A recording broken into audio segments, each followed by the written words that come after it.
வாக்கு சுதந்திரம் வேண்டும், பேச்சு சுதந்திரம் வேண்டும், எழுத்து சுதந்திரம் வேண்டும் என்று வாய்க்கிலேயே பேசுகின்ற ஐயா ஸ்டாலின் அவர்களே, உங்க கட்சியை சார்ந்த சட்டமன்ற உறுப்பினர் பழனியாண்டி என்கின்ற ஒரு நபர் நியூஸ் தமிழ் 24x7 என்கின்ற ஒரு பத்திரிகையாளரை தாக்கி இத்தனை நாட்கள் ஆகிறது. வழக்கு பதிவு பண்ணீங்களா? கைது செய்தீர்களா? வாய்ப்பு இருந்தால் என்னோடு பனையூர் அலுவலகத்திற்கு வாருங்கள், இல்லைன்னா எங்களுடைய துணை பொதுச் செயலாளர் அண்ணன் ராஜ்மோகன் அவர்களோடு வாங்க. எங்களுடைய கட்சி அலுவலகத்தில் நாங்கள் உயர்வாக தூக்கி பிடிக்கின்ற தந்தை பெரியார் அவர்களுக்கும் அண்ணன் அம்பேத்கர் அவர்களுக்கும் கட்சி அலுவலகத்தில் சிலை இருக்கிறது. கொள்கைவாதி, கோட்பாடுவாதி என்று பேசிக் கொள்கின்ற திமுகவினுடைய அண்ணா அறிவாலயத்திற்கு நான் வருகிறேன். உங்களுடைய அலுவலகத்தில் தந்தை பெரியார் அவர்களுக்கும் அண்ணன் அம்பேத்கர் அவர்களுக்கும் சிலை இருந்தா தாவே இதுக்கப்புறம் பேசவே இருக்கிற நாளைக்கு வரேன், இல்லைன்னா இந்த கூட்டத்தை முடித்துவிட்டு அண்ணா அறிவாலயத்துக்கு நான் வருகிறேன். அம்பேத்கர் அவர்களுக்கு சிலை உங்களால் காட்ட முடியுமா? தந்தை பெரியார் அவர்களுக்கு சிலையை உங்களால் காட்ட முடியுமா? நீங்க சொல்ற சினிமாக்காரர், நீங்க சொல்ற கூத்தாடிதான். இவர்கள் எல்லாம் மக்களுக்கான தலைவர்கள், மண்ணுக்கான தலைவர்கள், போராடிய தலைவர்கள் என்று தலைவர்களை உயர்த்தி பிடிச்சிருக்கிறார். அவருக்கு ஒன்றும் தமிழ்நாட்டில் மட்டும் தொண்டர் படை கிடையாது, உலகம் முழுவதும் தொண்டர் படை இருக்கிறது. அவர் நினைத்தால் இந்திய வெற்றி கழகம், தேசிய வெற்றி கழகம் என்று உருவாக்கி இருக்க முடியும். ஏன் தமிழக வெற்றி கழகம் என்று உருவாக்கினார் என்றால் இந்த மண்ணையும் மக்களையும் பேரன்பு கொண்டு நேசிக்கிறார். அவரு நிகழ்காலத்தில் வாழ்ந்து கொண்டிருக்கின்ற மகத்தான தலைவர் அண்ணன் விஜய் அவர்கள். கோட்பாட விமர்சி, கொள்கையா விமர்சி, சினிமாக்காரி, கூத்தாடி. அவர் எந்த இடத்துல நான் சினிமாக்காரி இல்லைன்னு சொன்னாரு?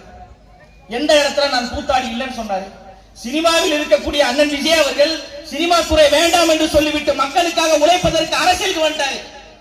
நாங்க மக்களுக்காக உழைக்கிறோம், நாங்கள் எல்லாம் மக்கள் தலைவர்கள் என்று போலியாக சொல்லிவிட்டு ஐயா ஸ்டாலின் அவர்கள் வார ஒரு படம் பார்த்துட்டு இருக்காரு, படத்துக்கு ரிவ்யூ கொடுத்துட்டு இருக்காரு. மாநகராட்சி ஊழியர்கள் போராடி கொண்டிருக்கிறாங்க, உட்கார்ந்து பைசன் திரைப்படம் பார்த்து கொண்டிருக்கிறார். விவசாயிகள் போராடி கொண்டிருக்கிறாங்க, இட்லி கடை பார்த்து ரிவ்யூ கொடுத்துட்டு இருக்காரு. மாற்றுத்திறனாளிகள் போராடி கொண்டிருக்கிறாங்க, அவங்க பையன் உதயநிதி ஸ்டாலின் படத்தை பார்த்துட்டு ஒரு ஹெல்த் மினிஸ்டர் என்ன படம் பார்த்துருக்கீங்களா, நல்லா இருக்கா அப்படின்னு கேட்கிறார். இன்னும் 3 மாதத்திற்கு பிறகு ஐயா ஸ்டாலின் அவர்களே, நிரந்தரமாக வீட்டில் உட்கார்ந்து கொண்டு படம் பாருங்கள், மக்கள் உங்களுக்கு ஓய்வு கொடுக்க போறாங்க. கூடுதலா ஒரு சிறப்பு, அமரன் ஒரு படம் பார்த்துட்டு போன் பண்ணி அழுகுறாங்க தயாரிப்பாளர்கிட்ட. தயாரிப்பாளர் யார் தெரியுமா? யாரு? கமலஹாசன் ஐயா கிட்ட போன் பண்ணி, ஐயா படம் பார்த்தையா, கிளைமாக்ஸ்ல கண்ணு கலங்கிருச்சு. யாரு? ஸ்டாலின் ஐயா பேசுறாப்ல. விவசாயிகள் போராடி கொண்டு அழுகிறார்களே, 1500 நாட்களை கடந்து பரந்தூரில் விவசாயிகள் போராடிட்டு இருக்கிறார்களே, அவர்கள் அழுகிறார்களே, கதறுகிறார்களே, காதலை கேட்கலையா? நம்ம சத்யகுமார் அண்ணன் சொன்ன மாதிரி வேங்க வயலில் மலம் கலந்த தண்ணீரை குடித்து இத்தனை ஆண்டுகளாவது இன்னும் அந்த மக்களுக்கான நீதி கிடைக்கலையே. அது குறித்து ஐயா ஸ்டாலின் அவர்கள் பேசியதுண்டா? கேள்வி கேட்டதுண்டா? எதுக்கெடுத்தாலும் தாவேகா கொள்கை இல்லாத கூட்டணி, தாவேகாவிடம் கோட்பாடு கிடையாது, எங்களிடம் கொள்கை கிடையாது, கோட்பாடு கிடையாது.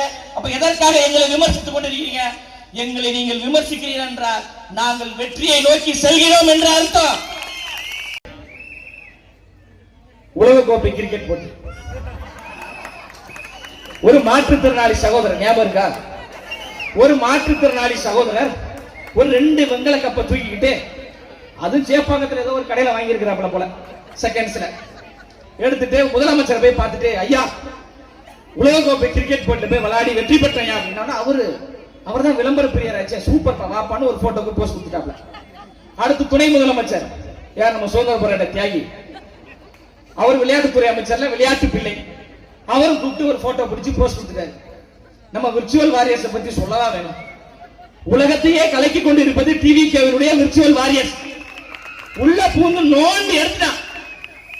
கடைசியில பார்த்தா அப்படி ஒரு நபர் எந்த உலகக்கோப்பை போட்டியிலையும் விளையாடல, அப்படி ஒரு உலகக்கோப்பையே நடக்கல. ஒரு நபர், ஒரு மாற்றுத்திறனாளி ஒரு நபர் முதலமைச்சரையும் துணை முதலமைச்சரையும் ஏமாற்றி விட்டு போறாருன்னா, தமிழ்நாட்டில் மட்டுமல்ல, இந்தியாவில் மட்டுமல்ல, உலகத்திலேயே நம்பர் 1 தற்கூரி முதலமைச்சர், நம்பர் 2 தற்கூரி துணை முதலமைச்சர். எங்களை பார்த்து நீங்க சொல்றீங்களா வழக்கு பதிவு பண்ணாலும் பரவாயில்ல, எனக்கு நடந்ததை தான் சொல்றேன், நான் பொய் சொல்றேன். ஒரு முதலமைச்சரையும் துணை முதலமைச்சரையும் அவர்கள் எளிதாக பார்க்க முடியாது, அவங்களுக்கு என்று புரோட்டோகால் இருக்கு. உளவுத்துறை இருப்பாங்க, காவல்துறை இருப்பாங்க, காவல்துறை உயர் அதிகாரிகள் இருப்பாங்க, அவர்கள் எல்லாம் தாண்டி தான் முதலமைச்சரையும் துணை முதலமைச்சரையும் பார்க்க முடியும். அப்போ சாதாரணமாக ஒரு நபர் போய் பார்க்கிறாருன்னா அப்ப எந்த அளவுக்கு அவங்க இருப்பாங்க? அப்ப ஐயா ஸ்டாலின் அவர்கள் சொல்றாங்க, தமிழ்நாடு முழுவதும் போதை புழக்கம் அதிகமாகி விட்டது, எங்கு திரும்பினாலும் கஞ்சா. அப்பாவாக நான் சொல்றேன், தயவு செய்து யாரும் குடிக்காதீங்கன்றாரு. அப்பா ஸ்டாலின் அவர்களே, அப்பா ஸ்டாலின் அவர்களே, அப்பா ஸ்டாலின் அவர்களே, ஆட்சியில் நீங்க இருக்கிறீங்க, அதிகாரம் உங்களிடம் இருக்கிறது. ஒற்றை கையெழுத்தில் உங்களால் தமிழ்நாட்டில் போதை புழக்கம் இல்லாத மாநிலமாக உருவாக்க முடியும். நீங்கள் அப்பா கிடையாது, எங்களை ஏமாற்றி கொண்டிருக்கிற எம்டி டப்பா.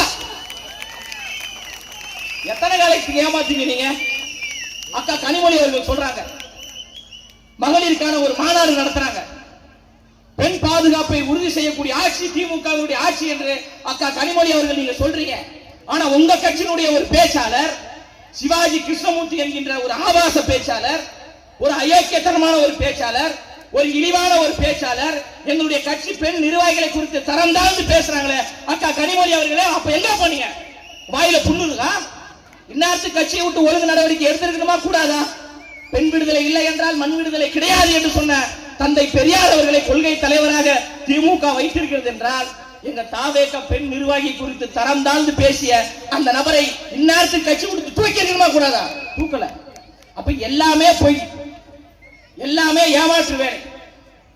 பத்திரிகையாளர்களுக்கு நாங்கள் தான் பாதுகாப்பு, கருத்து சுதந்திரம் வேண்டும், பேச்சு சுதந்திரம் வேண்டும், எழுத்து சுதந்திரம் வேண்டும் என்று வாய்க்கிலேயே பேசுகின்ற ஐயா ஸ்டாலின் அவர்களே, உங்க கட்சியை சார்ந்த சட்டமன்ற உறுப்பினர் பழனியாண்டி என்கின்ற ஒரு நபர் நியூஸ் தமிழ் 24x7 என்கின்ற ஒரு பத்திரிகையாளரை தாக்கி இத்தனை நாட்கள் ஆகிறது. வழக்கு பதிவு பண்ணீங்களா? கைது செய்தீர்களா?